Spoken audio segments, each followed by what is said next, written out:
Fawning has us leaning in, again, as a last resort. And so it looks like consent.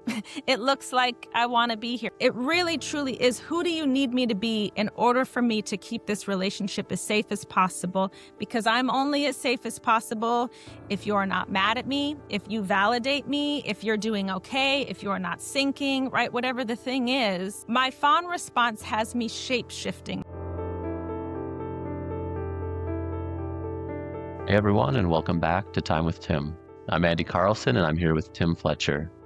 Today, we're grateful to welcome Dr. Ingrid Clayton. Ingrid is a clinical psychologist, a therapist, and author whose work has helped people bring deeper language and understanding to complex trauma. Her latest book explores fawning as a trauma response, how it develops, how it shapes our relationships and identity, and what it looks like to begin finding our way back to ourselves. Ingrid, we're really grateful to have you here today. Thank you, Andy. I'm so happy to be here. Thanks for inviting me. And so to begin with, we like to give you space to introduce yourself to our listeners, and let just people to get to know the full you. And so if you would be willing to take us back to your early childhood and maybe share some of the moments, experiences that have shaped who you are today. Sure. Thank you. You gave my bio, so I'm this author and a clinical psychologist, but I tend to lead typically with the fact that I'm a trauma survivor first, because that really is my greatest education. It is my compass in this work, that I have been living and breathing this subject matter for as long as I was alive, and quite frankly, trying to crawl out from under it. I literally remember as a child looking in cubbies and corners and cabinets, like trying to figure out the secrets, as though that it was this puzzle that I was finally going to sort of put together, or yes, trying to unlock something. And, what that looked like in my home growing up was largely untreated addiction. So active alcoholism. And I knew that early on. That was partly what I was looking for. Like, where are more of the drugs? Where are they hidden? How much is there? I recall that I had one brother and one stepbrother that lived at home with me. I was the oldest. And we all had the bar phone number memorized, because we'd have to call and they'd know that it was us, like, are our parents there? What time are they coming home? That was the kind of thing. And then when they did come home, we lived in the mountains of Colorado, and you would hear the tires come down that gravel driveway. And that was the cue for us to turn off the TV and run.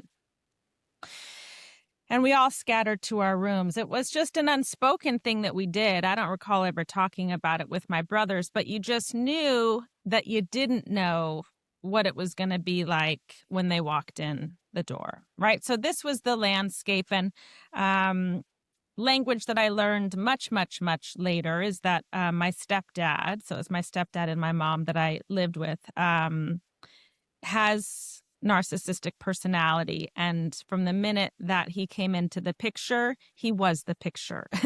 Everybody knew that what he said goes. I talk about it in my book, actually, where it was like I saw my mom just kind of disappear into his shadow.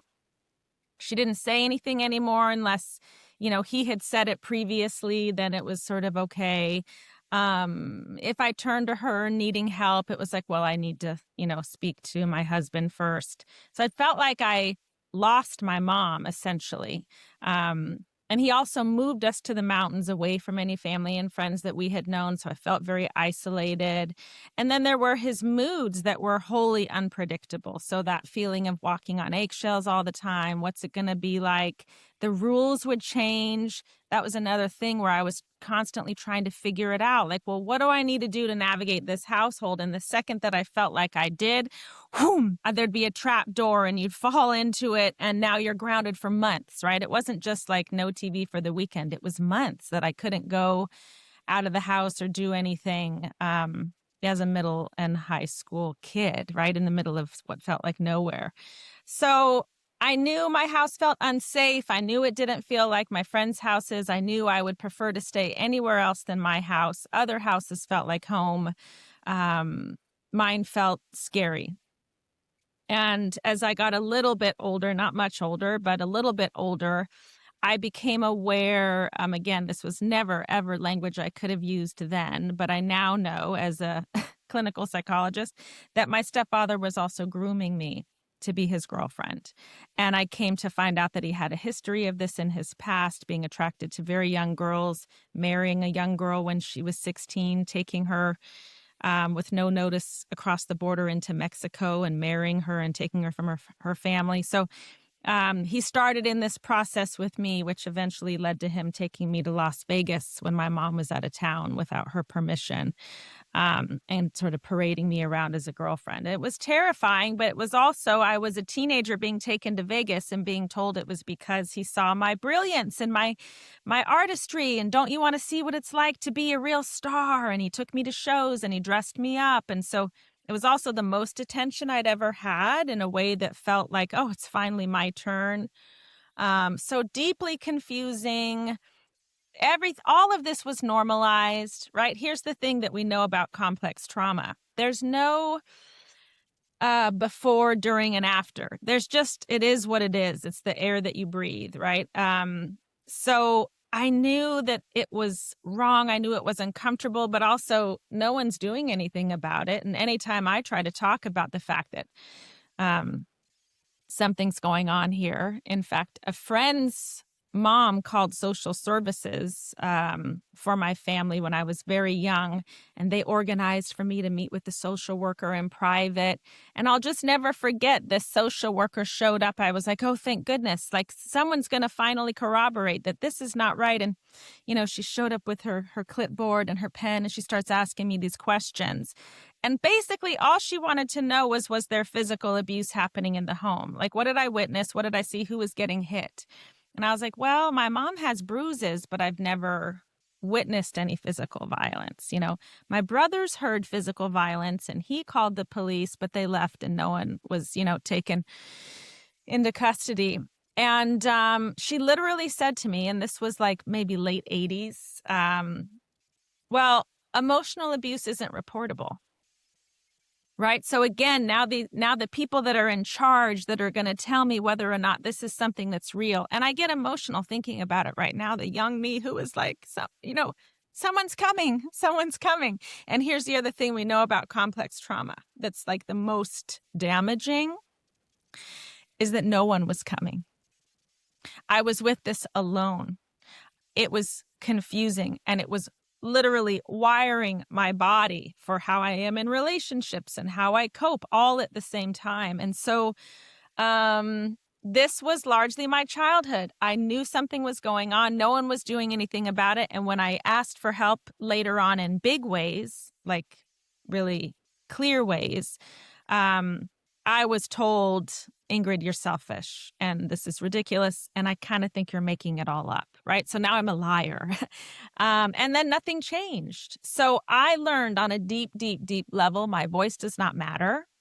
I have to, it wasn't conscious, but my body learned I have to privilege and prioritize everything external to me, figure out how to navigate it so that I can stay as safe as possible. Still not safe, but as safe as possible. And then, of course, I leave at 17. I go out into the world and I'm carrying all of this with me. And I really thought I'm going to move far away. I drove far away. I'm not coming back. I'm independent. I thought I was going to leave it all behind. And I kept sort of, realizing how much I was dragging it with me. So my adult life has been this series of feeling like I was trying to cut these cords of these things kind of like hanging off the back of my car as I drive further and further away.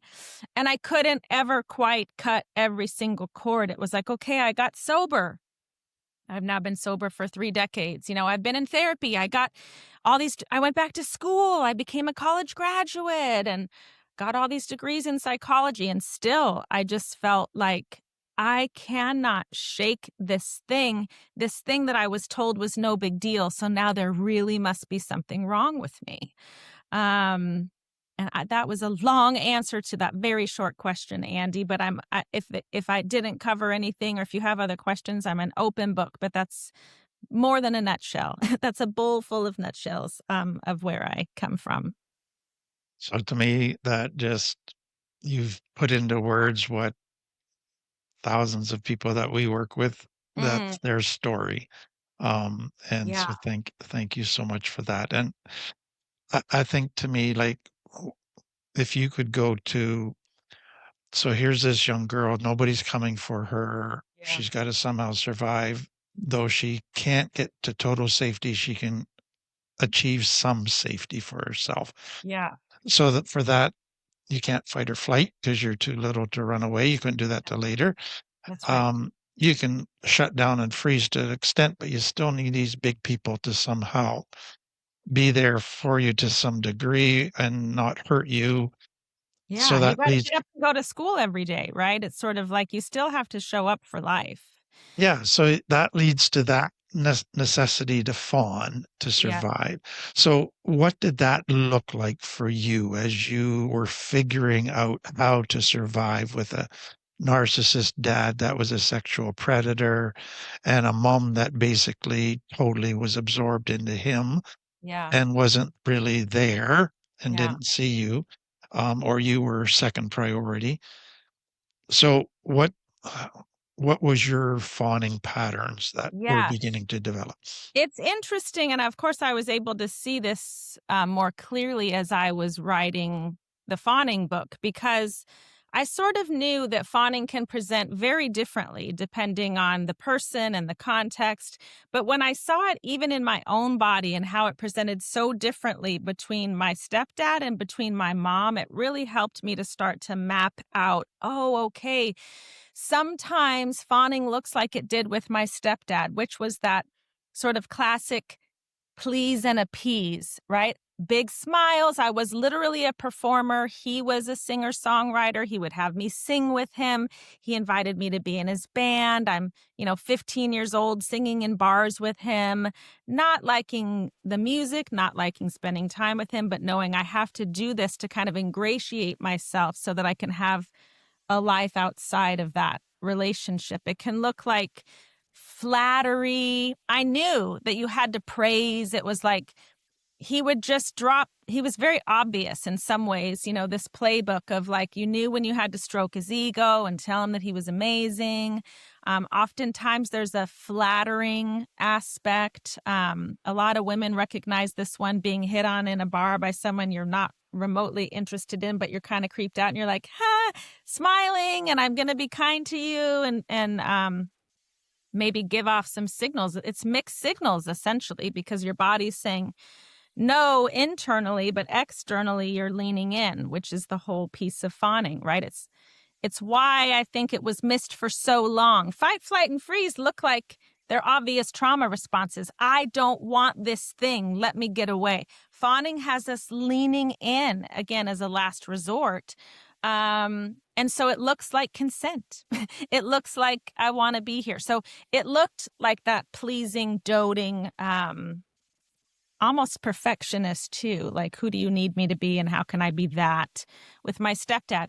Now, because my mom was so absent, this is where what I think is a classic, what we refer to as codependency, which I've never loved that term. If I'm honest, it felt very pathologizing and shaming. But there is this flavor of the fawn response where I'm with my mom because she's gone, right? Physically with my body, it's like this. With my stepdad, he's closing in and I'm like, ha, I'm still a person. Remember me? With my mom, she's absent. So I'm really leaning in, caretaking, almost scooping her up, endowing her with more of a sense of self than there was ever evidence for, endowing her with my sense of self, almost not consciously, obviously, but it's like I kind of inserted all of my wishes and my hopes and I placed them in her body, like any moment now they're going to become animated in her and she's going to sort of show up and she's going to show up for me. I call it toxic hope. I wrote in my memoir this idea that like any minute now she's going to show up and be my mom. And I had all of these ideas about how that would happen. Like, well, if she quits drinking or if she leaves him, and I had all these fantasies and roadmaps. This is the part of us as chronic fawners that like have all the answers for everybody in our lives because we're so attuned to this external environment. So ultimately, both of these presentations, what they share is that my entire sense of safety lies outside my own body. And we're hypervigilant. We know the moods. We hear the keys in the door and we're like, oh, I know what it's going to be like when they walk through. We know what the needs are. We know how they can get those needs met, right? Everything is external to us. And the deep, deep, deep heartbreak and what I can look back on my own life and in so many of my clients' lives is that this is where chronic self-abandonment happens. Because in order for me to bring all that energy to you, and to do it with these mixed signals, my body's saying no internally, but externally I'm presenting this other thing. I have to disconnect from self. I have to.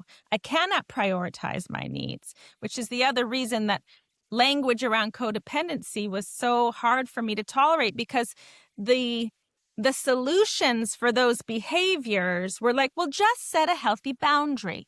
Just raise your self-esteem. These things were not available to me. I had no sense of self to even know where I might set a boundary. These were privileges not afforded to me. So now you're shaming and blaming me even further. You're taking my situation and telling me that it's because I'm doing something wrong that I'm here. And if I just, pivoted a little to the left, it's one of my biggest soapboxes. It makes me so angry. So that's how it presented. It presented differently. And quite frankly, you put a different body in front of me who has a different need. My fawn response has me shape-shifting. That's the language that I used in the book.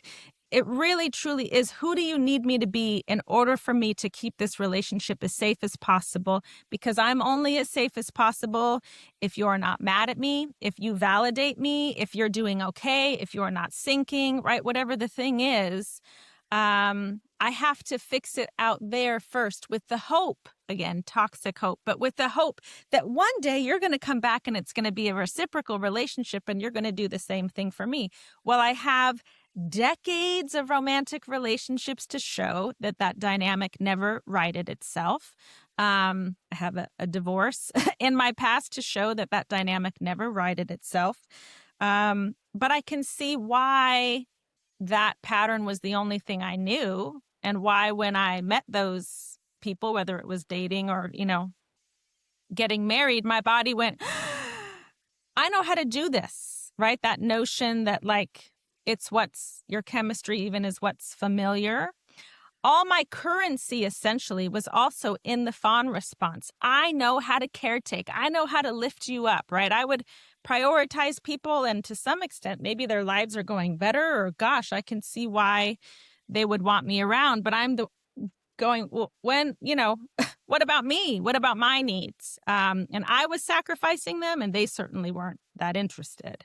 So it started this pattern of really chronic fawning, which I think becomes so common, which is also, when we think about fight, flight, and freeze, often you think about them in acute traumatic situations, right? There's a car crash, a natural disaster, something like that. Relational trauma is different. It's ongoing. It's day in, day out. This was what was happening as my literal brain and body are developing. So I didn't have a shot, really, to do it any different. That young part of me that was trying to crawl her way out of something, even though I didn't know how, I didn't have the tools, didn't know what it was, that instinct was right. I had to crawl out from under something so I could get just a little bit of space from it and then start to see it differently. And ultimately, that's what becoming a therapist, but more than that, that's what writing my memoir gave to me. Because even with all my education and working with complex trauma with other clients, Tim, my story still wasn't that bad. Exactly. I had to see it in black and white, writing it out in the middle of the night for maybe 5 years until I could finally, in my 40s, see my own experience with enough distance. The writing allowed me to crawl out from under it and get a little space, and I went, I have cptsd. It was like I could finally breathe. I knew that that's what it was. Yep. And then I got real mad because how many therapist couches had I sat on? all my training. Similar to you, there was no fawning when I was in graduate school, right? It was like, how many programs, how many workshops, how many books, how many retreats. I did it all. And I had to sit down for 5 years and write my own story and go to grad school to sort of figure it out. And that's where I go, I have a duty, and this makes me emotional. I have a duty to share this information with people today, because now we do know better. Let's do better. Let's do better by people. Let's give them this key that I was looking so hard for. And, you know, you and I both know just the information isn't everything. There's a lot of experiential work that we have to do. I think it's a lifetime's work. You know, I wrote the book on fawning, and I probably fawned yesterday, right? But it's not about never doing these things. It's about not doing them 24/7, where I didn't even know where I ended and fawning began. It was me. It was this, I talk about it like Pinocchio, right? I didn't know that I had strings, but I had strings that were pulled depending on the situation. And so now my entire body is not covered in strings. I have so much freedom of movement. And if I'm in a situation that feels genuinely dangerous or scary, or there's, you know, how many systems of power are we operating in where my body knows that I'm not at the top of this food chain, you know, then my body will likely respond like it always did. And I'm not mad about that. That's probably appropriate, you know, but I'm not doing that with people that are friends and partners and, you know, my professional life. I'm not doing it with you here right now. I don't have this thing in the back of my head being like, who do they need me to be? And I didn't go and watch 8 million of your videos to try to figure out in advance, like what would be, you know, any of these things that I probably would have done. Again, so anxious, so oriented to, you know, who do you need me to be? I just get to be me. I jumped out of the shower. I had a quick breakfast. I logged on, and it was like, wow, I'm going to be in reality. I'm going to be in present time. I'm going to get to know you. You're going to get to know me. It's okay if we disagree. That's no longer the kiss of death. You know, it's actually interesting to me now. Conflict was terrifying in my body. I would avoid it at any cost. And now it's like, oh, wow, I can tolerate feeling like we see it differently. And it doesn't mean I'm wrong. It doesn't mean you're wrong. So it's a game changer to be a little more on this other side of things. It's fantastic. So let me just summarize it this way, and Yeah. I want to branch into a couple things that Yeah. you've kind of intimated about. But so to me, like, to survive, I have to become more attuned to you than to me, Mm-hmm. more aware of your needs and my own, your emotions and my own. And then I have to shape shift to be whatever you want me to be. So I abandon myself in the process of doing that. I get, but then I learn that in any relationship, for it to succeed and people to like me, I have to become smaller, Yeah. and I have to continue to fawn. That's my ticket in to Yes. having anybody like me. So the relationships now that you move into are right from day one set up on unhealthy dynamics. Yep. Because to express my needs, to stand up for me, that's too dangerous. You might reject me if you see the authentic me. So there's a whole bunch of subconscious lies that you've incorporated with that. But There's one little thing I just want to yeah, say. I wasn't more aware of other people's needs than my own needs. I think that I knew what my needs were. I just knew that they could not be right. met automatically, that It would be the your priority. needs have to be met first. And that's the mountain that we're constantly trying to climb. Yes. And I think over time, when you get so used to that, it does become where I don't even see my needs anymore, because what's the point? It's too painful to live in that all the time.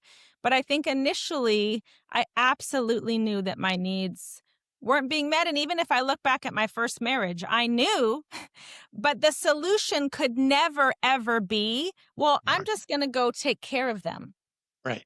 Exactly. It's like that was not It's an afforded to me. option. Yeah. When I left my first marriage, Tim, it's the first time I'd broken up with anyone my entire life, all the way back to my 5th grade boyfriend. It was not available to me just to look at my needs. That would be mean. That Right. would be deeply selfish. It would mean I would be more flawed and dysfunctional than I could tolerate being. So we're stuck in that way. It's like this prison. Yeah. And to me, another way to say that is Yeah. if there's problems in a relationship, point the finger at me. That is the Yes. main probable cause. Um, and so there's a very skewed way of looking at problems in a relationship. Yeah. Or certainly is the answer. Come to me for the answer, even if Right. I didn't cause it. I must fix it. Yeah. Yeah. So where I want to go, and this is where to me it gets two very subtle things, is Mm. so many people that fawn Mhm. as a way to survive get validated for it. So it becomes their currency that, hey, you care for people so much, you're so empathetic, you're so giving, you're so sacrificing, you're so responsible. And our culture and everything just validates that greatly. And Yep. so people go, so how can that be a bad thing? Yes. Because in their mind, that just produced wonderful results for them Yeah. short term. So they're not seeing a Mhm. bigger picture. And Yep. then the second thing is, I remember first time I ever really said to a client that you're you come across as very empathetic. You're there, you're fussing over people, you're talking to people, you're getting people to talk to you. It looks like you're connecting, but I don't think you're actually connecting in a Mm. true healthy attachment. And they got all offended by that. Sure. And so it's really helping people that are fawners because they think they're leaning in. So they're connecting That's when they're right. when they're really not. Can you expand on those two kind of subtle things that people would Yes. not see and see actually as positives? Yes. So I'm not great with the stacked questions. So I'm going to answer one and then I'm going to forget the second one, but Okay, you'll that's remind me fine. that they're both so valuable. So from the validation aspect, I would even add to that. Not only do we get so much praise and validation for it, a lot of us are simultaneously conditioned to fawn. Give your uncle a kiss, right? Like, Yes. go ahead and self-abandon and disregard every, instinct in your body that says no and prioritize what I want you to do, what they want you to do. It's also deeply conditioned. So we think, in my case, I'm being a good girl. Isn't Yes. that what you want me to do? And so And it does. if I could just interrupt with that, because Yeah. part of my conditioning was being raised in a very conservative Christian family, Yes. is that's what love is. Oh, that's right. So That's you're being a good Christian, you're being loving by being fawning, and that's very much you're indoctrinated with that and conditioned. So, that's right. And so it gets really confused, doesn't it? This idea. And even as a therapist, I yeah, went into this profession in part because I was so good at like reading your nervous system and seeing what you need. And it's a great skill, in fact, right? It sort of allowed me to do well professionally, but I didn't know that I was missing in the equation. And that's the difference. So now I think I'm a way better therapist because I am still in the relationship. I am in the room. I don't disappear in any sort of a way. I also know the difference between, just in my life in general, when I genuinely want to give or have the energy to give, or it feels in alignment with the rest of my life, and the difference between that and I just have to overextend all the time, and how much resentment that would breed, how much anger, unmetabolized rage, even I would say, that now I'm just carrying around with me everywhere I go. Those are some of the biggest differences that my clients speak to. It's like, I don't have all of the resentment. I give from a place that feels like I'm truly present. I'm truly there. And it feels different. We can ask ourselves, well, what would happen if I said no? And if it feels like, I can't say no, right? It's not even available to me. I just have to, that compulsive thing. Well, that's fawning in the driver's seat. But if you feel that like, I can't say no, and you can linger there a little bit longer and practice sort of being with yourself and trying to regulate your nervous system and asking for support, you can start to see a little wiggle room even between like, oh, isn't it interesting that I'm even asking myself the question, do I want to do this or not? There was never even half a second to do that. It was just boom, right? I'm going to show up. So, and that changes over time, that ratio and how it sort of rests in your body. And I told you I would not remember the second question, and So let me just take the first question a bit yes, farther. So you yes, get all the value and you go, so what's the downside? This has been good. This has helped so many other people, so mhm, many relationships. And so you've just highlighted to me one of the downsides of fawning, which is you carry around this lava pool of anger yeah, deep inside that yeah, your needs never mattered, your needs were never considered, you were always second priority, weren't seen, weren't heard, on yes, and on. What are some of the other downsides? So you also kind of implied it, but I think a lot of fawners carry some of the pain in their body. They don't even realize that they're carrying their trauma and all those suppressed emotions and needs in their body and in yes. their nervous system, and that's going to have negative consequences in future health down the road in relationships. So just expand on some of the negative stuff. Only be validated for your goodness, for how you're helping, for how you're showing up, which was the trap that I sort of found myself in, right? Even built a profession on it. But I could never be validated for my pain, for what happened. That lack of validation was so crippling. And here's what I wasn't consciously doing it, but it's like the body is waiting, like, maybe if you see how good I am first, maybe if you see everything that I can do, maybe then you'll love me enough to finally break through and see all this other stuff on the other side. And it never happens, right? You talked about it earlier, and I think this is such an important thing for fawners. Yeah, It's like there's this romanticized fantasy yeah, that someday I'll be validated, someday I'll that's be right. seen if I just do this, if I If I do just it do. right, And yes, there's always one more thing on there if I just do list that keeps their hope alive. that's So it's right. it's a false hope that they keep chasing, Yep. and it's somebody just saying it's never going to happen. And that to go there is so scary.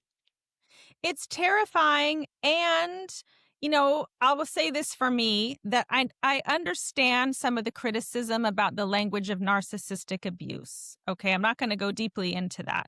But I will say for me, what was so deeply important and helpful about that language is that, let's face it, my stepdad was the one who I was waiting to finally turn and validate me and go, oh, yeah, that happened.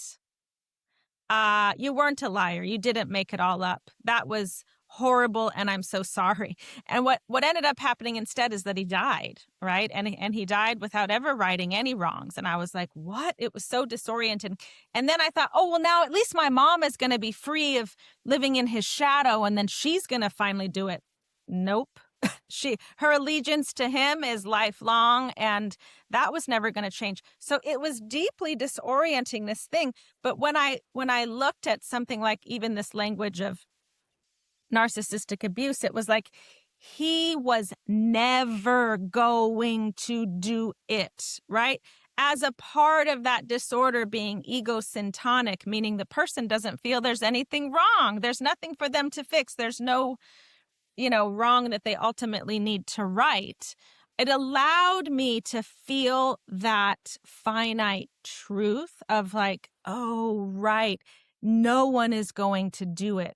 It has to be me. It has to be me. And ultimately, that's what the writing was for me, was sitting down and writing it all out and seeing how this scene of my life was connected to this one and all the connective tissue in between.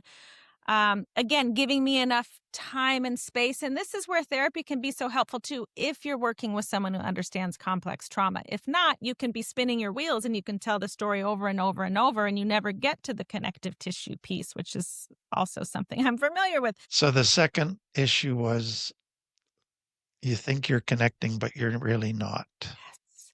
We feel, because we are so available for other people, we feel like I'm available, right? I'm available. I want a real relationship. I want a reciprocal relationship. I'm so available. And what we don't understand is that we are so available for you and so not available for ourselves. And I think early in the book, I talk about relationships being like made up of 100%. And like maybe the other person gets to take up 80%. Well, our body goes, whoop, no problem. I can just fit in this 20% over here and I'm good. And then we're focused on that 80%. And we're so available for it. But then we're going, well, why doesn't it ever like shift and move? Because we're not shifting and moving that needle. Again, no one ever gave me permission. When I tried, I was absolutely put back in place. And so it's this scary thing. I mean, I want to use the word terrifying thing to start to go, I'm going to try again, Tim. This is the other thing that drives me crazy about some of the historical ways we've talked about these behaviors of just, expand your comfort zone and live your best life. What people are up against is literal terror, because the last time I did this in my life, when I stood up for myself and I had a voice and I did the thing that you told me was going to fix it, I got burned worse than any other time.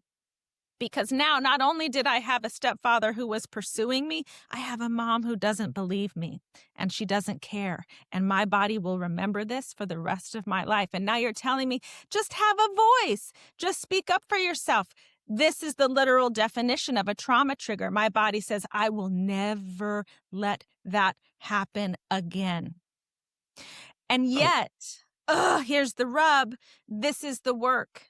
How do we make this safe? How do we make it safe now? How do I tell my body I'm not 10 and 12 and 16 and 18 or even 30 and 35 anymore, whatever it is? How do I orient to this present moment and grow for the first time? Again, there wasn't a before and after. This is for the first time ever, a sense of self that feels safe enough incrementally to take up a little more room. And there's a reason that I don't ask people to do this relationally first, because the body goes, hell no, I will not do it again. We do it with ourselves first. I have a body. I have a body that has feelings. I have a body that has feelings that I can't tolerate and I want to disregard and I want to distract myself. Oh God, can I just linger there for a moment longer? And it may sound simple and like, really, that's the work. But yes, that is the work where we begin, so that ultimately you start to build up more of a sense of self that you can take into the world, that you can take into relationships, where you don't automatically abandon, because you have more of a internal safety structure that was never built. And that's what I love about your work, is just it's realizing that self-abandonment's the first thing that's got to heal. You don't go out and try to heal fawning in relationships. You start with creating a sense of self and safety for yourself, and incrementally being able to present that to the world authentically. But Yes. if I can just take that fear piece, because to me it's so, when people look at fight, flight, and freeze, they go, oh yeah, fear, that's fear response. Then they Right. look at a fawner and they go, I don't see any fear there. They're the life of the party. They're so happy. They're a comedian. They're easygoing.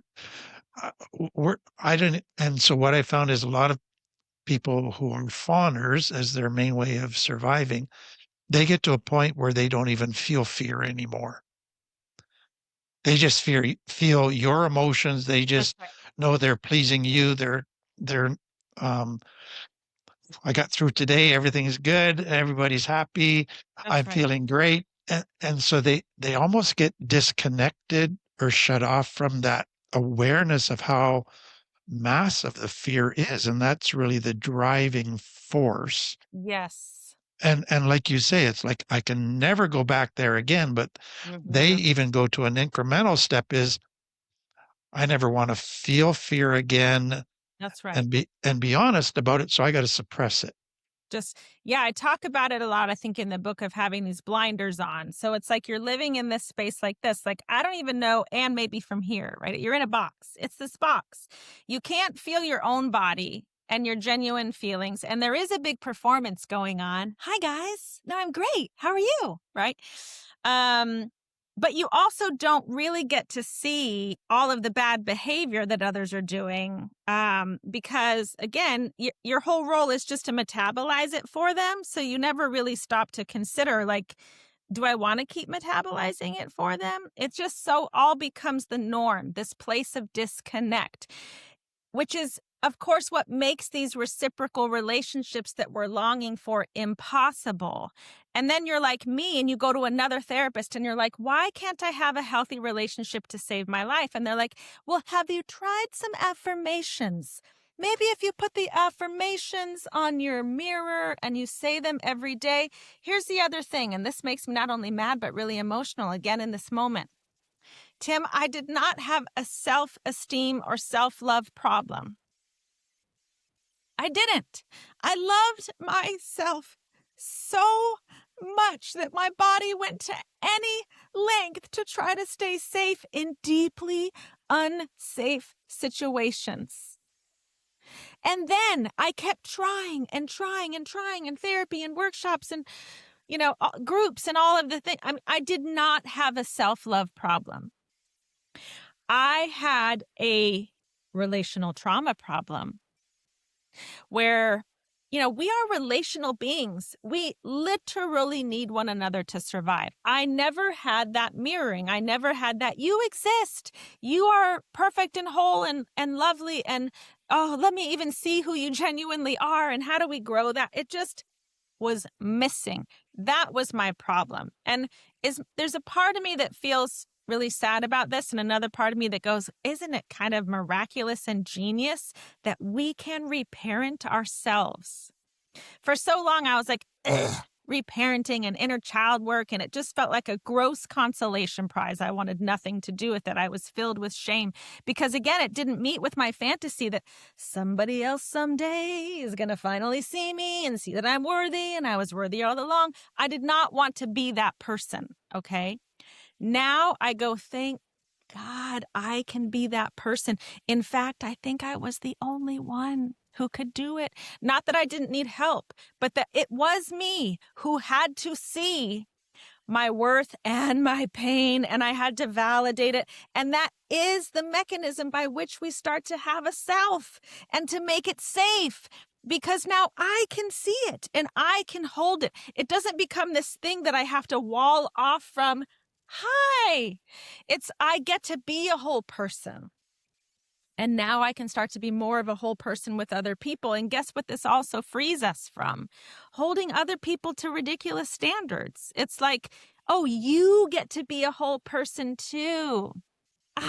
And I'm not putting this giant burden in your lap of like, see all my stuff and make it safe enough. And, it's an impossible task for us, and it's an impossible task for the other people in our lives unless they're a therapist. So the deck was stacked against us, and we know better, we can do better, we have all these different tools, and it is genuinely possible. This is what the miracle is. I think it's so sad that so many of us have to take advantage of this miracle, and yet it's a true miracle that we can reparent ourselves, re-inhabit ourselves, give ourselves all those things that absolutely did go missing, and not because we did anything wrong, and truly start to have a different experience in our lives and in the world. I mean, again, it's this thing that fills me with, I don't know what it is, but I just go, let's shout it from the rooftops, right? I want to go to the tallest mountain and let everybody know that it's genuinely possible. And it's hard and it's painful. And I don't want to deny that aspect of it, again, because most of us have been trying to deny that aspect of it the whole time, which is what has led to some of these other things where we think we're working so hard, but we're really just on a hamster wheel. You know, I go, you're not going to avoid the pain. Oh, I hate to be the bearer of bad news. It might be more pain than you've ever actually felt because you're here to feel it. And this is unmetabolized stuff you've been carrying your whole life. And this is what I love about Resmaa Menakem's work and his language of clean pain versus dirty pain. We all know the dirty pain.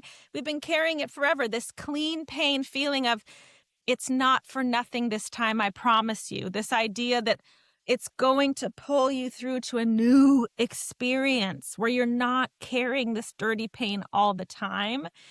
But I just like to be real with people about that. And I get it's not a very sexy marketing message. It's not the like, do these 10 steps and repeat your affirmations, you know, and spin around in circles 3 times and do some jazz hands. I feel like so many people did that to me in my life, and I perfected the jazz hands, and it never brought me what they said that it would.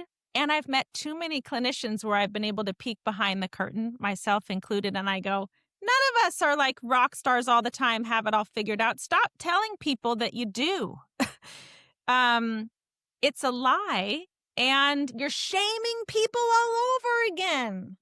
Thank you for saying it that way. I think if I could just summarize it this way for people, and it would be the person in survival mode fawning has this unrealistic hope that you're going to be there for me if I just do enough stuff.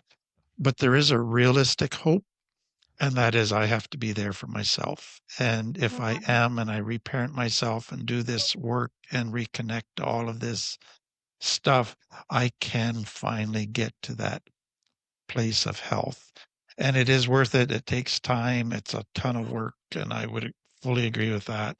To me, there's no harder and longer work than this kind of work, but it is worth it. And that's the message that we want people to hear. So if I can just switch, and then I know Andy's probably chomping at the bit here, but I want to just go one other direction here. So I've been married for over 40 years. And so when we were first married, before I had any of this understanding and language, I had a pretty good intuition and stuff in just how my brain worked. But my wife's dad was a narcissist. And I remember when we would go and visit them, all of a sudden my wife would change before my eyes. Oh, yeah. And I would ask her about it, and she wouldn't even be aware of it. She wouldn't even see it. But all of a sudden she was like your Pinocchio. She all of a sudden was taking cues from another puppet master, and she was doing this different dance and different everything. And what really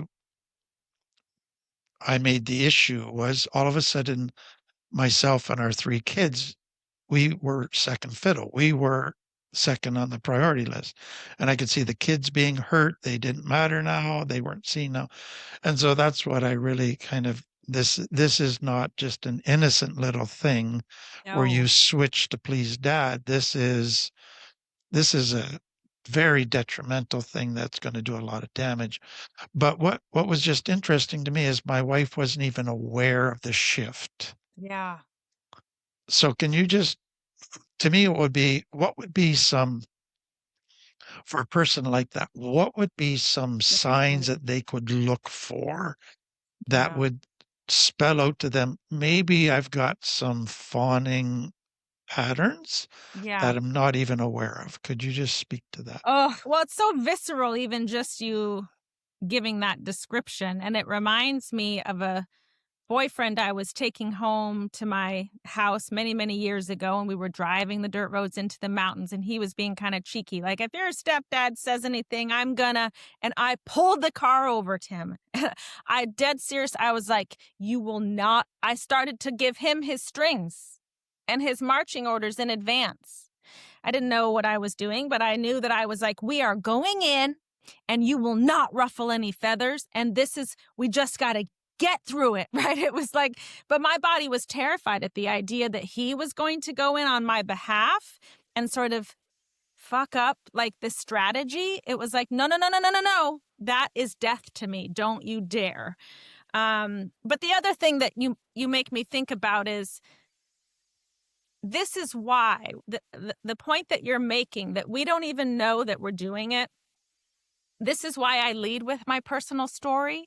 This is why I teach through lived experience. This is why theory will always only take you so far, because you kind of go, oh yeah, that makes sense to me logically, this fawn response.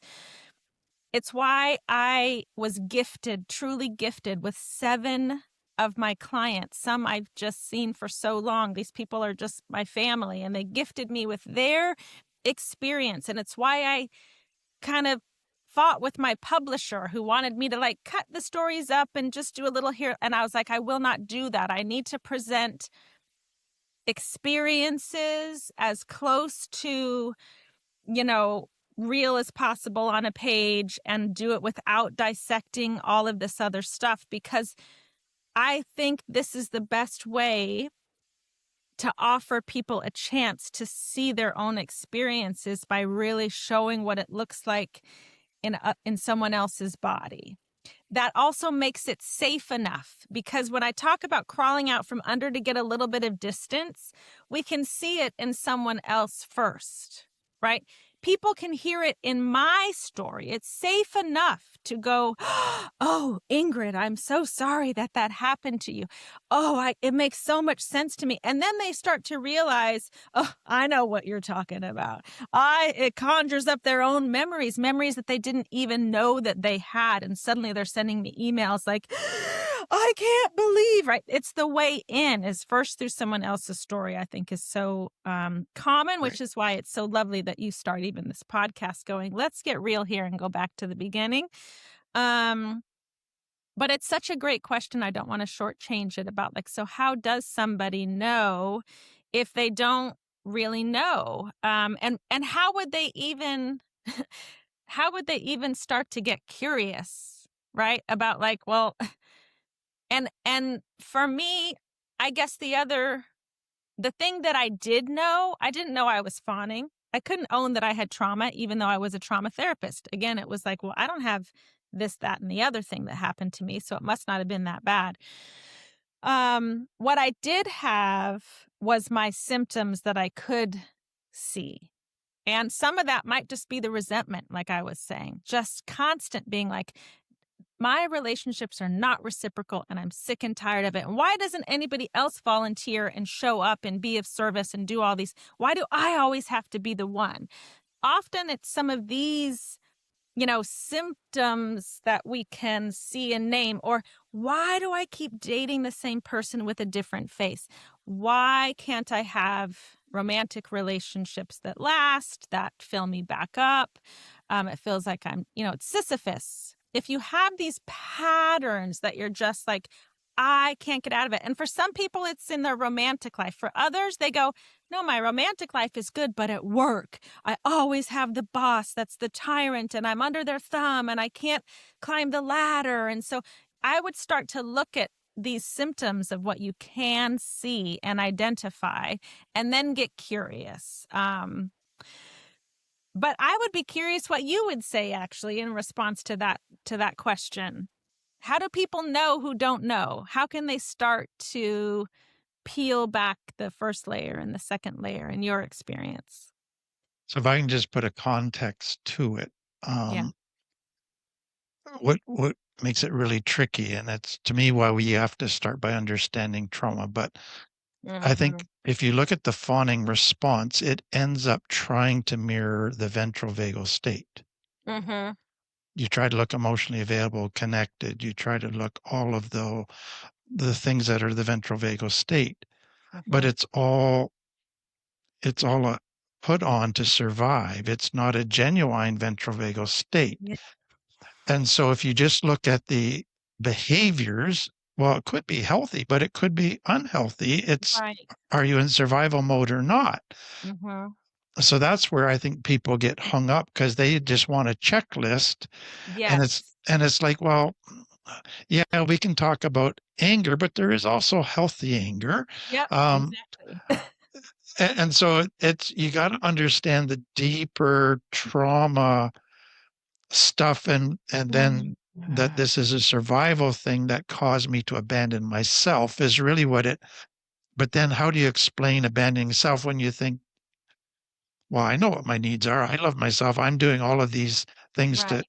and so it like there's just so much subtlety and nuance to it. I think that it's in the Western world, we want everything on a neat little checklist of 10 points that we can check off and go, okay, I'm not a fawner. And it's not that black and white. This is a very convoluted, and it's because it's the last ditch survival tactic that the nervous system had, and it had to be convoluted. It had to be leaning in while pulling out. So you're using all kinds of different tactics that are very look good on the surface, but the underlying stuff is totally opposite. But you're cut off often from what's the underlying stuff is, and you're Yeah. only seeing what you're externally presenting as being the real you. Yeah. So so again, to me, it's people need to get beyond just a checklist. But I think Yeah. some of the obvious ones are like the anger one, but then the avoidance of conflict. Yeah. Um, I will avoid conflict at all costs. And then the fear of being authentic at the beginning of a relationship Mm-hmm. where I need to get to know you and I need to find out what your Right. needs are and what you like. I'm not going to just come right out and tell you what I want and say no. Right. And then the boundaries thing, if I feel guilty for setting a boundary, for saying no, that I have to say yes, because then you might get mad at me and not like me. Yeah. So there's those that you can kind of look at as starting points for people Yeah. to get them to begin to realize, oh yeah, okay, I can see that in myself. And I think the other one that I use for people is it really comes around like to me a fawner, they act like they're put together and they like themselves and all of that, but there's usually a deep reservoir of shame. I'm not Mm-hmm. good enough. I have to get my value through externals, through my body, through my brains, through taking care of other people. Um, so my whole currency is doing. It's not being. Yeah. It's not authentic. And so Mm-hmm. it's helping people to realize that there's a deep shame inside of them, that deep down they don't feel good about themselves, that they're not good enough, that anybody that really saw them just authentically without performing Yeah. would reject them. Um, but again, there's a lot of teaching that has to go into Yeah.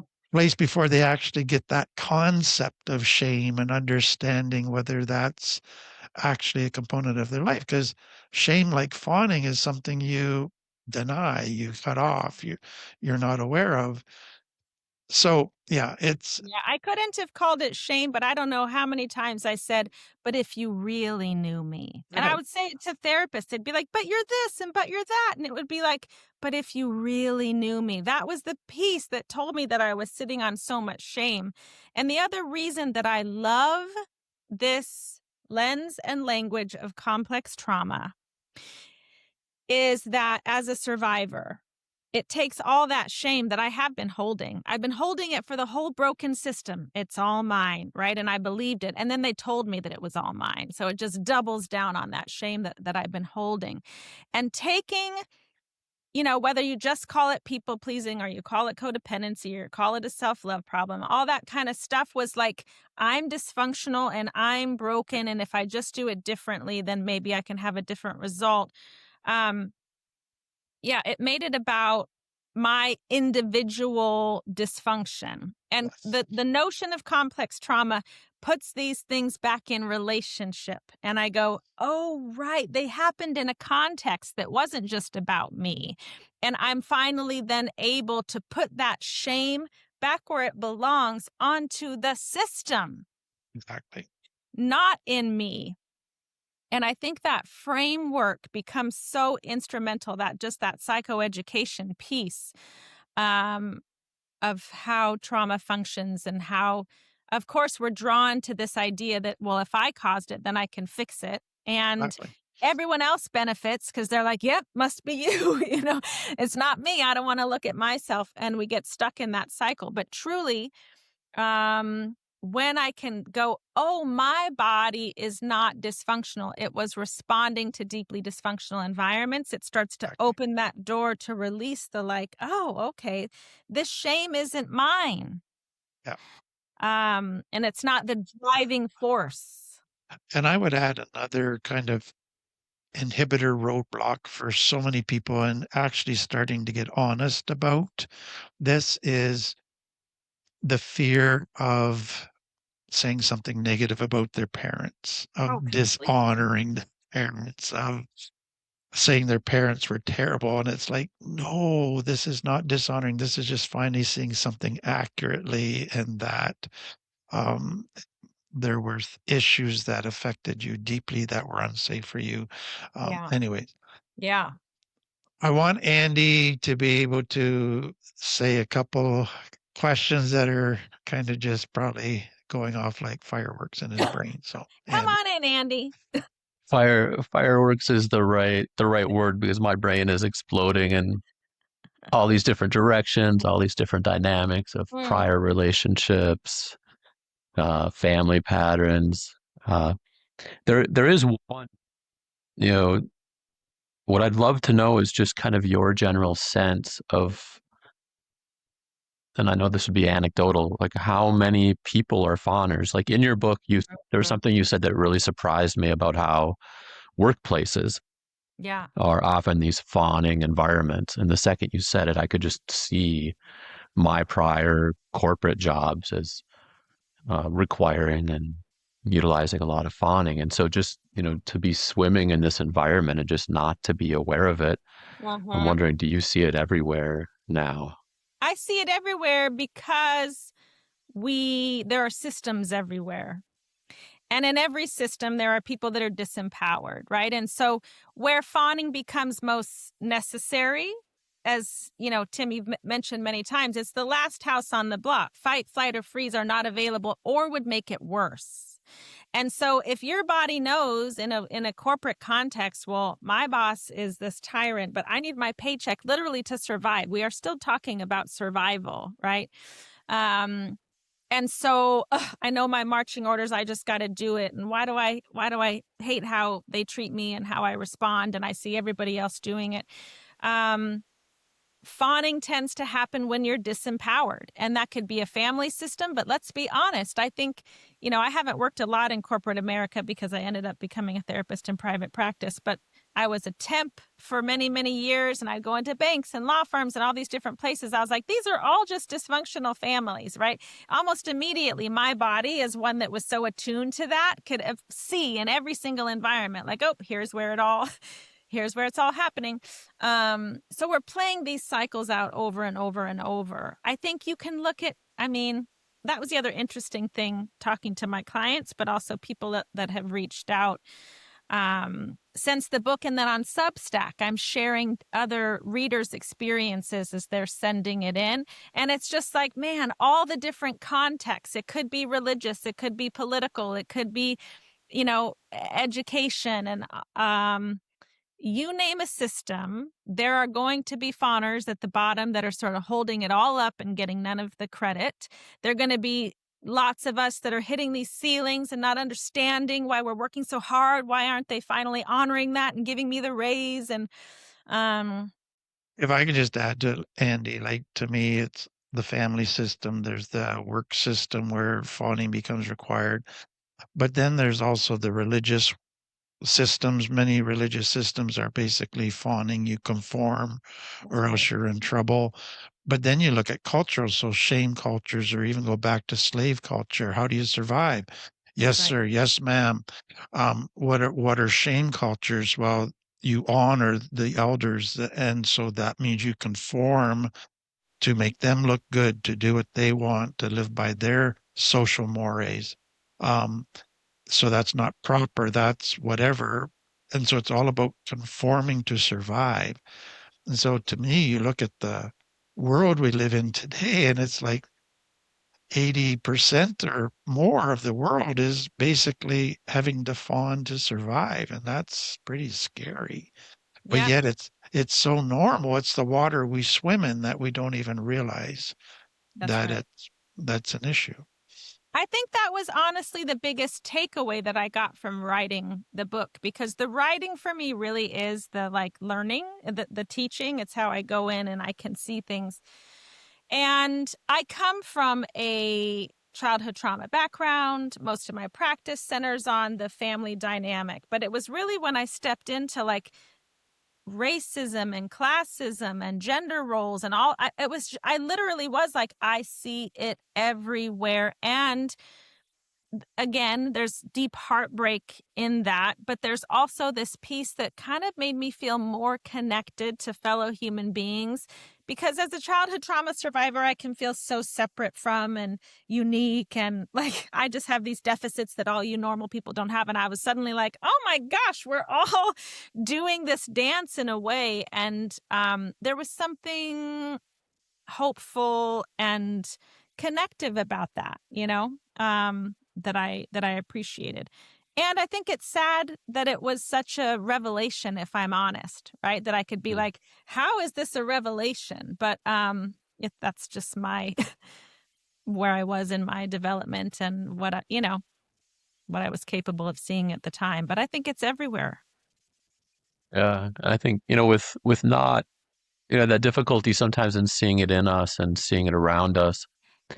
I was wondering, I appreciate how you approach this in a very non-shaming way. Hmm. Like, how do you confront someone who's coming to you for for therapy, for support, for help, like where they have that family belief system or that religious belief system, like I am a good boy, I'm a nice girl, that if they're still, they're recognizing they're hitting their head against the wall in some way, but they don't know, like, how do you kind of open that up, like open that door for them to just be able to see themselves more clearly.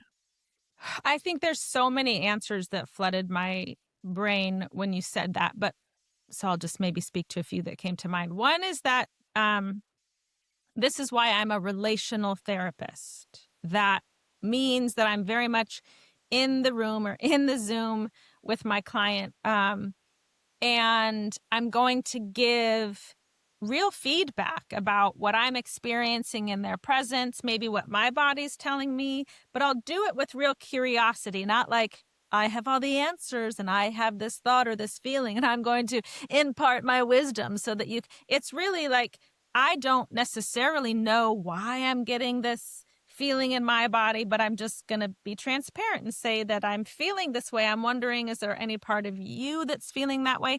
So relational, but also deeply curious. I'm wondering. I don't have all the answers, right? The other thing is someone might be A+ fawner and they have no issues with it. It's not my job to be like, I'm going to tell you how destructive this is. That might not even be what they're coming to me for. So again, my curiosity is like, well, what are they coming to me for? And where are those pain points? And how can I be present to that? Again, sharing whatever's coming up for me, which might have more context than they were ever aware of. But I'm going to trust that as that evolves, it's going to land the way that it's meant to land. And again, I always share personal experience to the extent that I think it might be helpful. It also shows my bias. Like, well, here's the thing for me. It might not be true for you. And then we can be clear about that as well. So to me, like fawners end up in relationships often with a narcissist or Mhm. narcissistic characteristics dynamics. And so it's not the narcissist that goes to a therapist, that's the That's right. fawner that goes to the therapist. Yeah. And sometimes they go that it's all my fault, but sometimes they go, please help me add to my list of what I need to try to Yes, to fix fix the myself. relationship. So I'm doing all these wonderful, wonderful things, but I'm missing something. So help me. So how do you begin? And so at some point you build trust and safety in a therapeutic relationship, but at some point you get to speak kind of honestly to Yeah. them to say, you're part of the problem in this sense. Um, and those are some of those harder but necessary conversations that come down the road. So can you just kind of speak to that where, because they're coming in kind of looking outward that this Yeah. needs to be fixed and then the relationship's going to be good. Yep. And to actually look at themselves, there's a part of them sometimes that still sees themselves as a victim, though they think they gotta just try Yep. one more thing. So they think they're trying to solve it, but they're still kind of in a bit of a victim place. Yep. How do you kind of start to bridge into that? Oh, you made a couple excellent points.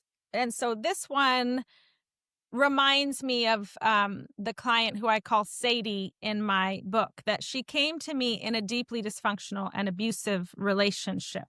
But her partner told her that she was abusive towards her because fill in the blank.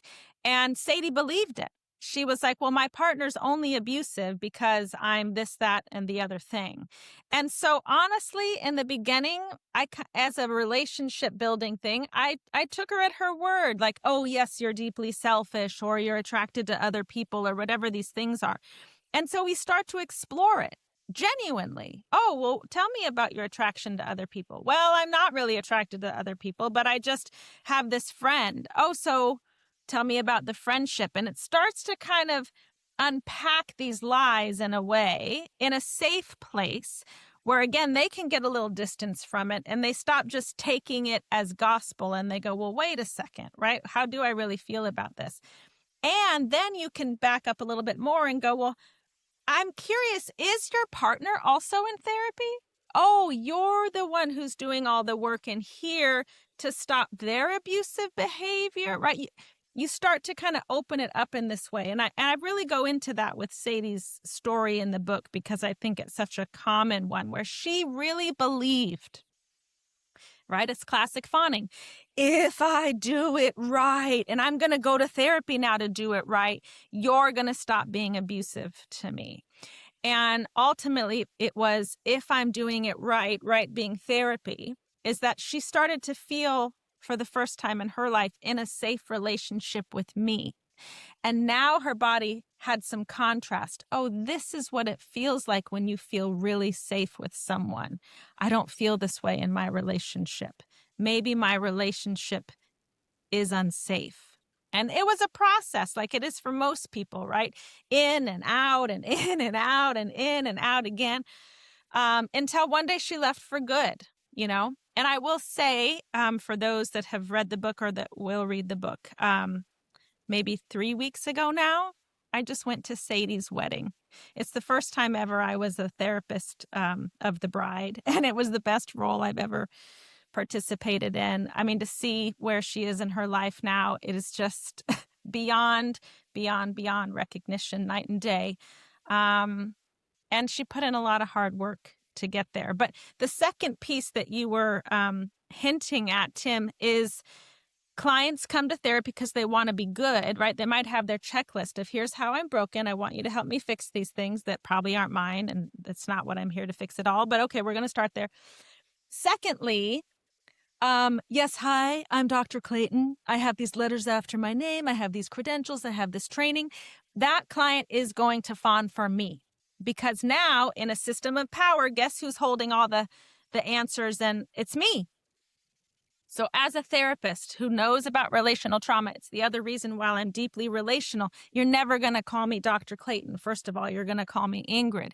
I have to work real hard to try to get that power differential where we're just two people sitting in a room together.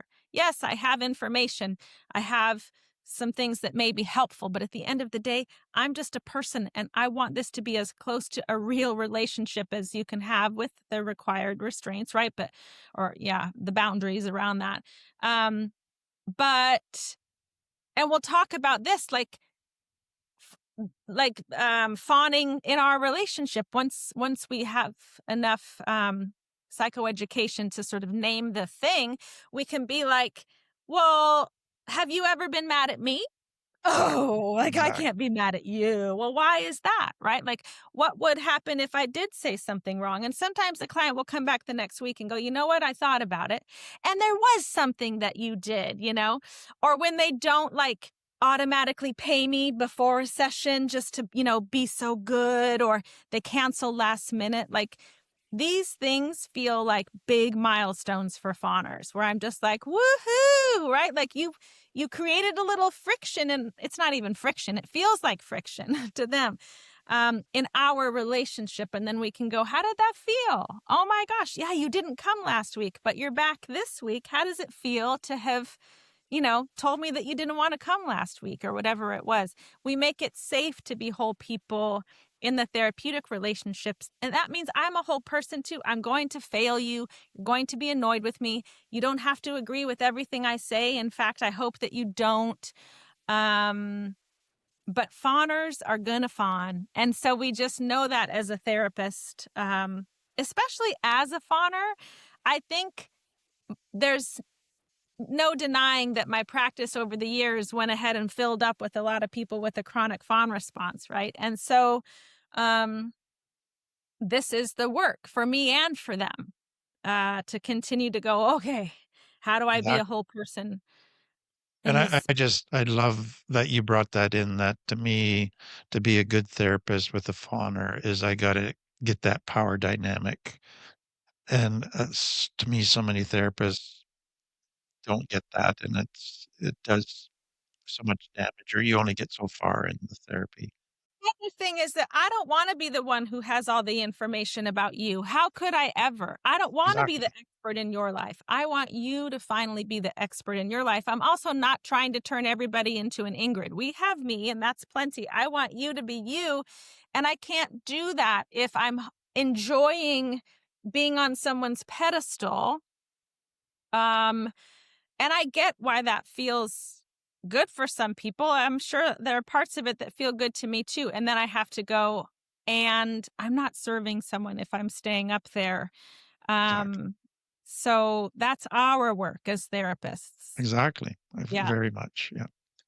So one of the things that I've loved about your work, and you're the only person that I've seen that's really spoken to it, and it's about spiritual bypassing and spiritual fawning, religious fawning.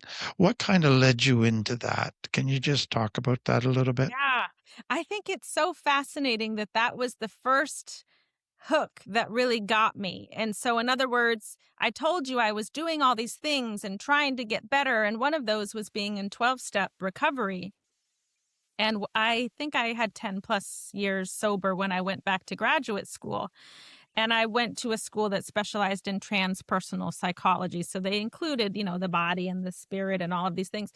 And I first heard the term, John Wellwood's term of spiritual bypassing. And it was one of those moments where time like stood still, and I couldn't, my mouth got really dry. And I was like, what are you saying that I could be using spiritual practice to continue to avoid myself? It was like, it just captured me completely. And I went from having no idea what I would do a dissertation on to knowing exactly what I was going to do my dissertation on. And so I went to study spiritual bypass in 12-step recovery, because there was this part of me similar with fawning now. I'm like, surely everybody wants to know that there's this thing that feels like it's healthy and it's good and it's right, but it's keeping me just as armored and disconnected from myself.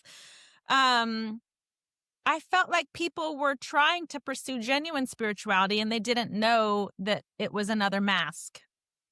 And so I did my research there, and I think that was one of the first building blocks that allowed me to ultimately, I mean, look at how foundational that can be to fawning. And Oh, I yeah. sort of love, if I look back, just the trajectory of my life. It wasn't like I was some brilliant person orchestrating it. It was like I fell into these things and my mind was blown, and then I lived more life and something else happened and I went, what do you mean complex trauma, right? And there's no way that I could have written the Fawning book and not talked about spiritual bypass as a really important aspect of not only how we kind of fool ourselves, but again, it's that conditioning piece of like, um, And I heard it so much. It's like, I'm so grateful for my recovery. It's been foundational to everything else. And I got a lot of messaging that, like, when I was maybe finally getting in touch with these hard feelings that were so hard for me to feel, there was an instant like, well, go pray about it. Right. Oh, so if I had prayed harder or longer, then I won't feel the feeling, right? It's like I got these new marching orders that were certainly better than drinking or using drugs, but they were still keeping me disconnected. And in a lot of 12-step work, there's this deeply service-oriented perspective. Yep. And, I came to learn that AA was founded by men, and up to 199 men. And I think one woman ultimately wrote the big book. And I do think culturally, where we were in the 30s and how men were conditioned, and certainly that men versus women, as adults anyway, a man can have a healthy fight response. It's maybe even encouraged. Women, right? It's you keep your mouth shut. And It so, came out of a very Christian perspective yes, as well. that's right. That was the foundation for that, the 12-step movement. And so for those men who they write about as being very egocentric and self-centered, it was probably a very useful intervention to tell them, like, go ask someone else how they're doing, right? Get outside of yourself, be in community. It makes perfect sense. You tell someone like me, whose primary strategy was a fawn response, I had no sense of self to get out of. And you're telling me over and over, just get out of yourself, just get out of yourself, go be of service. That was my entire coping mechanism. So again, not through, like, it wasn't malicious, but it was keeping me stuck. It Yep. was really keeping me stuck. And so I think spiritual bypass is something that, again, just that education and going, oh, I can be using this. Any even good thing can be used in not good ways. Exactly. Exercise is great. You can over exercise and have exercise bulimia, right? There's always going to be a spectrum of experience. And so that's how I came to spiritual bypass. It became really foundational to the rest of my work. And I sort of liken it now too to toxic positivity, of just like Yep. good vibes only, and just like, it's all this performance that's telling you that only this aspect of yourself and your life is for public consumption or even just for existing. And the rest of it, you better kind of clean it up or tuck it away or pretend that it never exists. I just go, how is this even possible? It's not. Yep. I guess that's the other thing, is I genuinely tried all the things and none of them worked in the way that I was hoping. This orientation is the one thing that has released me from all those strings that I was dragging on the back of the Exactly. car as I was driving away, to where I'm just this autonomous person who gets to be in the world. And I can still be spiritual, and I can still be positive, and I can still be kind, and I can still be in relationships, but not with a deep, deep, deep self-abandonment in order to get there. That's the difference. Well, you just said self-abandonment again, so I'll start there. I have kind of three nuts and bolts questions based off of what you've said, and so one is, yeah, if somebody's history is a history of self-abandonment, you know, how do you guide them? Like, what are the steps for someone to really learn to not abandon themselves Yeah. anymore? It's occurred to me several times in this talk, and I haven't said it yet, so I'll say it now. You've talked with Peter Levine, so you're aware of his somatic experiencing. I love his work that sort of bridges what we know about the animal kingdom back to our animal bodies and go, well, how do they do it? Why aren't they walking around traumatized all the time? And it's because animals are deeply in touch with their own body and with the earth all the time, right? It's basically mindfulness. Um, and he talks about how the language of the nervous system is the senses. And I love that too, because wherever we go, we have our senses and we can be curious and orient with, what am I seeing right now? When I talk about the blinders and living like life this way, particularly for trauma survivors, we have a very narrow focus. It's why we're also feeling like it's going to happen again. Any minute it's going to happen again. So as we start to widen our perspective, allowing even in this moment for the listener, literally do this. Look around and notice what you see. It happens, I want to say, almost 100% of the time. This is what I witness. Someone starts to look around the room and they go,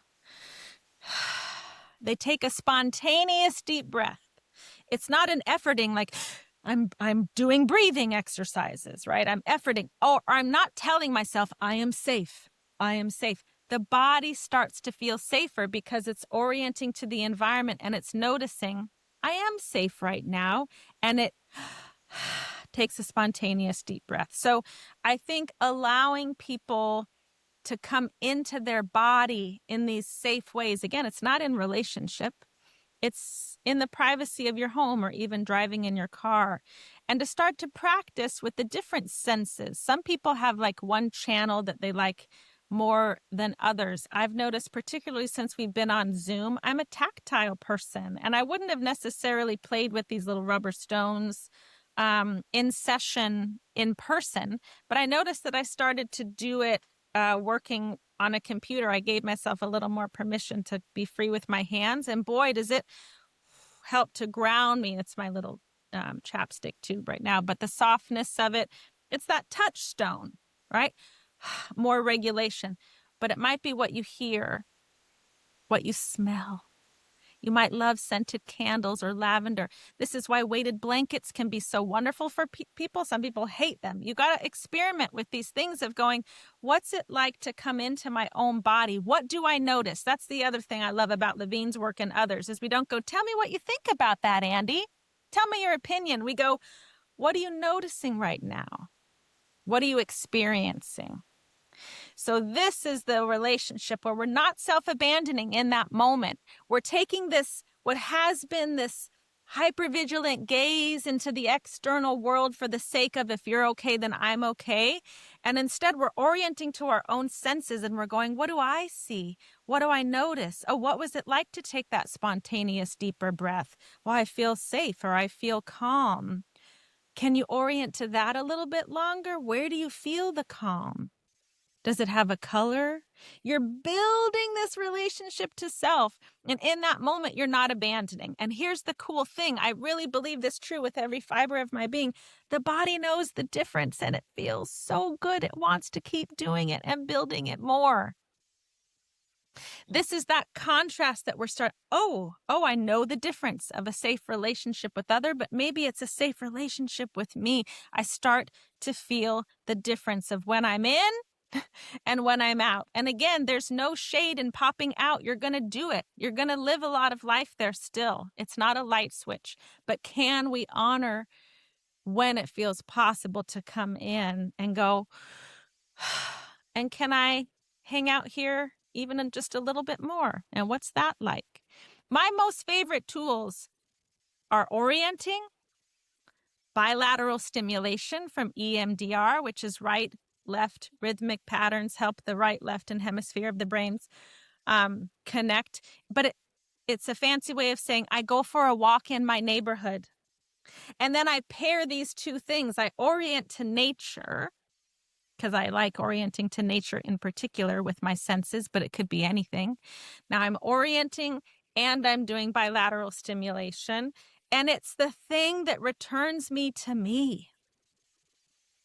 I'm not self-abandoning when I'm doing that. It works so well. My husband sometimes might be like, have you taken a walk lately? Like, might you want to go do a little jaunt around the neighborhood? And he's right. And then I go, oh, I'm a different person when I come back. I'm more in my body. So yeah, it's these little things, but I like the nuts and bolts like you referred to them, but they make such a big difference over time. And, with that, so coming back into your body, you and Tim were talking about earlier about kind of this subconscious sense of terror that underlies fawning. And so I can imagine coming back into your body, feeling terror. You mentioned safety a lot here. Are there anything specific that, to to work with or to be with this terror? Like how do you I don't use the word confront, but I'm just going to Yeah. finish the sentence. How do you confront the terror? Yeah. In a way, I have another part to the answer, but everything I just said is a piece of that. Like confronting the terror, but also like doing something regulating at the same time is very helpful. These practices of regulation. Because here's the thing, for those of us that have lived with the blinders on and we're just terrified and the body goes, I will not experience that again.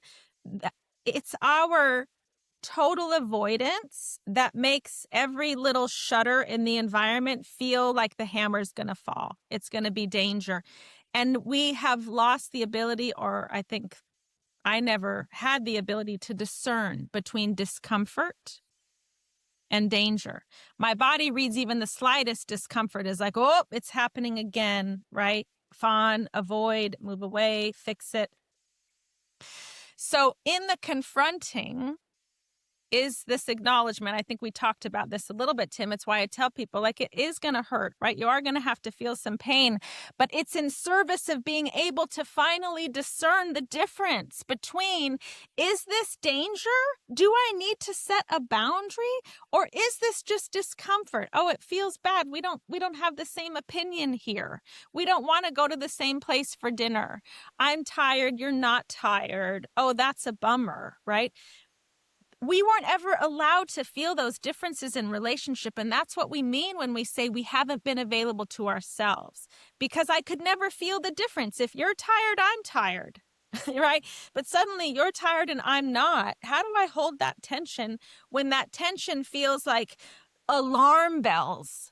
It feels like alarm bells. It feels like danger. And so this ability to grow our capacity to be more attuned to ourselves, to regulate our nervous system through things like bilateral stimulation and orienting with the senses, doing a dance party in your living room, all that kind of stuff.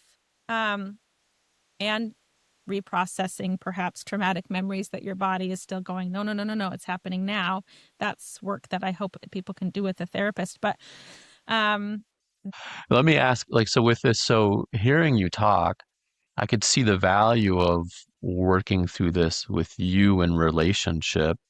How much of this can I do by myself? How much of this I need a safe person or a somewhat safe person to engage in, to kind of, put my toe in the water, slowly step forward with this?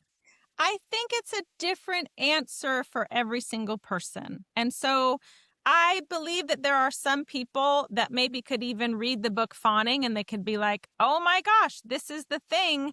And seeing other people's experience unlocks enough shame, and some of the, somatic tools are enough to give them enough regulation. Or maybe they do it online with groups, or they watch other content like your YouTube channel, that kind of a thing. I think some people can do it alone. I think some people with a more entrenched sort of trauma history probably do need to do it in relationship. We say wounding happens in relationship and healing happens in relationship.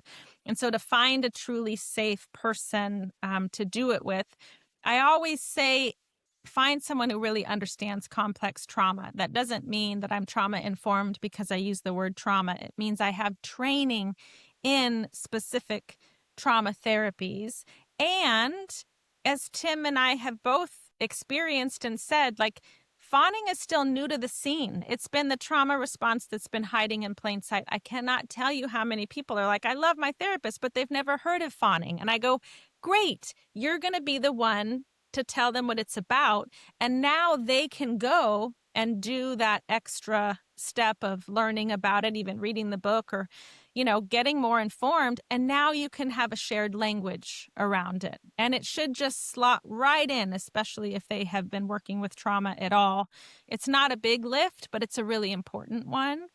And so we might be the bringers of the information to some of the people in our lives. And I go, well, isn't that sort of amazing, right? It's happened a lot. I get that message a lot. So, yeah. So, a scenario that I think is common, sadly. Yeah. So a lot of people come in, realize that they're fawning, and they start doing some good work with their therapist. It's a safe place. Yeah. But they're in an abusive relationship. They're in a gaslighting, unhealthy, narcissistic Yeah. relationship. So at some point you realize, okay, we've built a self again, Yeah. but because you're still in an unsafe relationship, you got to leave this office and go back to fawning in order to survive. So at some point, we're going to have a conversation about boundaries, what Yeah. you do with that. That I don't want to ever rush somebody into that because that's a long, gradual process. But can you just speak to it? Because I think the danger is for people to think I can stay in a place that's not safe, but I can still heal fawning. Yeah. I think the best way that people can start to understand that is when I talk about you would never expect a war veteran to heal while they were still in active battle. You cannot heal from the thing if you are continually being wounded by it in the present tense. So, to your point, there does need to be some separation. It might be separation through boundaries. Some of our relationships might have to end. And Frances's story in my book is such, I think, a powerful example of that. And the way she talks about her process is she would have access to herself in a way where she felt like she could see the big picture when she was in the office with me. She got it. She was in an abusive relationship. It was clear as a bell. She would be one way with me. Then she would leave my office and the amnesia would start to settle in. She'd start to go, this is ridiculous. Trauma, abuse. Oh my God, this language is like so inflated. And that's not what's happening. And like most relationships, there were lovely moments. There were moments that were fun, right? It's not all bad all the time. And so you start to go, what am I doing? And then she'd come back the next week and it would happen over and over and over again. And so both of us, she and I, have to tolerate this experience for a while. Like maybe there's a part of me that's like, oh my gosh, I just wish that she wasn't in this relationship. But she's going to stay. In fact, she went into couples therapy with this person because that's going to fix it, right? But her experience of it, she said, Ingrid, one day when things did get bad, I was sitting on my couch at home and I saw what was happening. I heard what he was saying. I knew it was bad. And the version of myself that I had access to on your couch, it's like those two parts came into one being. And it was the day that she left, right? So she had made it safe enough, even in these increments, even if it's 1 hour a week, right? And then maybe she would do a little more psychoeducation on her own in between or start talking about things differently with her friends that maybe she wasn't doing before. It all started to build until one day these selves started to merge. And once that happened, there was no going back. She couldn't sort of unsee in her real life what she was finally able to see so fully. And that's a common trajectory for people. Yes. You know, a million years ago, I was doing domestic violence groups and for survivors. And I forget exactly what the data was, but I'm sure it's probably pretty similar that people leave like 7 to 9 times before they actually leave. And this is part of what's going on, right? This is why I also love parts work for trauma work, because you're allowed to access that there's a part of me that knows this is bad and needs to leave, but there's another part that's like, but this is the only person that's ever really loved me and they're my person, and you know, all of the other parts. And you can start to maybe look at them and go, what if the parts were having a conversation? What if you didn't have to choose one or the other? What if they're both true? How can we start to integrate that? But it's a process. It's a process. Listen, I'm here with all this gray hair, not because I flew in on the wings of victory in my early 20s when I started doing this work, but because it took me a long time to crawl out from under it. And I had to get married and I had to get divorced and I had to date more people from there. If you've read my book, you know, the homing pigeon. It's not a pretty picture. And yet, here I am. We keep showing up. You keep showing up you keep, it's like that one layer of the onion thing. It's just really true, until I can integrate more and more and more. And that's the work. That's the work. Well said. Ingrid, this has been fantastic, and I think we could have easily talked for several more hours. We're just, I love just getting deeper and deeper here, but Yeah. our time is up. Where can people, if they want to become more familiar with your work, where can they find you? My website is just my name, ingridclayton.com, and I'm on Instagram and Substack, and I'm not taking any more individual clients. I like to let people know that I am going to be doing an in-person retreat that will be open to the public in Joshua Tree in October. So that information's on my website too. But yeah, come find me on all the social media places, and there's a lot of community there, which I'm really enjoying. Well, thank you so much for taking time to be with us. Again, your work is helping so many, and I think just for us to be able to give a platform for that and explore it is so important in the work that we do. Thanks again, Ingrid, for being here with us today. I really do appreciate your non-shaming approach. And then I think what you said early on, just like bringing those lived examples really help other people to see themselves in fawning and how they may be doing it in their own life. And so for those listening, if something in this conversation resonated with you, as always, take care of yourselves, and we'll see you next time. Thank you both so much. Thank you for joining us on the Time with Tim podcast. If you'd like to share your own experiences or have questions, feel free to email us at podcasts@timfletcher.ca. Want to learn more about complex trauma? Subscribe to Tim Fletcher's YouTube channel for past lectures and his Friday night Tim Talks. You can also connect with us on Instagram, Facebook, LinkedIn, and TikTok. Looking for more support? We offer programs and courses to help with healing complex trauma and recovering from addictions. Visit timfletcher.ca to learn more or send us an inquiry. We're here to support you. Until we meet again, take care and thank you for letting us be a part of your healing journey.